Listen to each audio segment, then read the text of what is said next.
Berlin Mundin.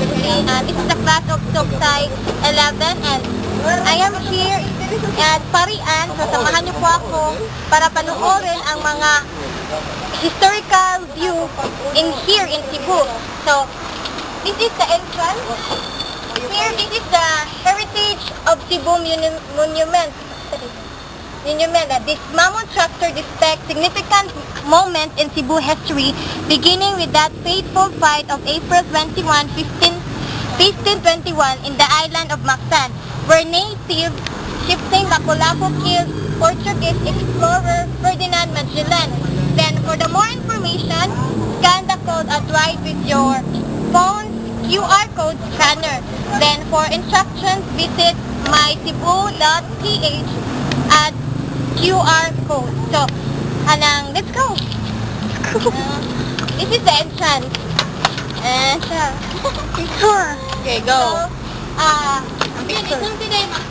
This is yung mga tao na nagbibigay ni Senyor Santo Niño.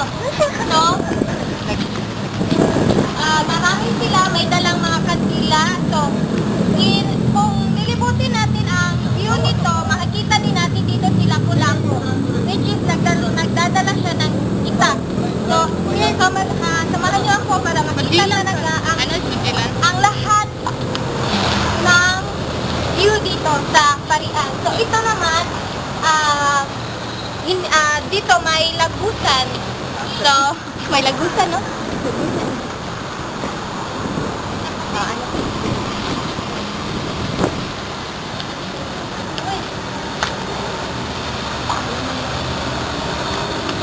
So this is according here, the old church of the parish of San Juan Bautista in Parian, Cebu. So, until 1849, Parian existed as a separate pueblo from the city. The old church of San Juan Bautista was evidence of the parish and pueblo's affluence.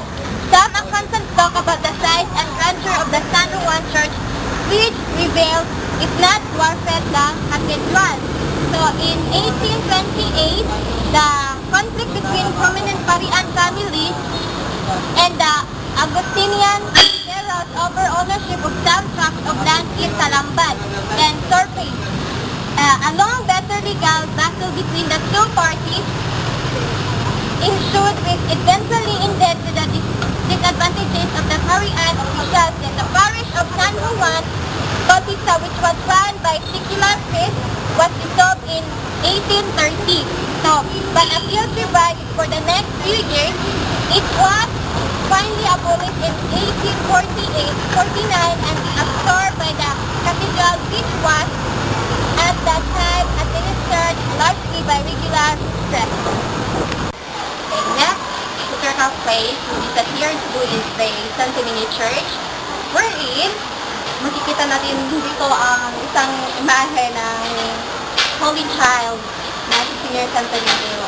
So, ang Senyor Santo Niño ay dinala dito ni Magellan para i-offer kay Raha Humabor. So, doon din nagsimula ang Kristiyanity dito sa Cebu. And makikita niyo roon, hanggang ang image din sa mga Kastila. Yung barkong sinasakyan at yung barkong sinasakyan nila nung papunta sila dito sa Cebu.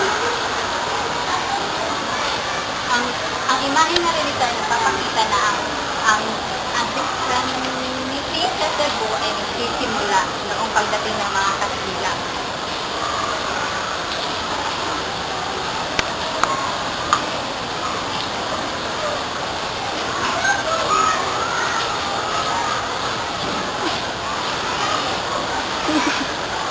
Ang Santo Niño Church ay isa sa mga simbahan na napinsala noong nakaraang lindol.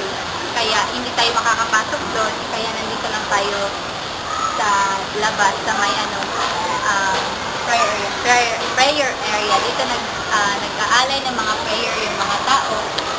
Mga gusto nilang abot sa Panginoon.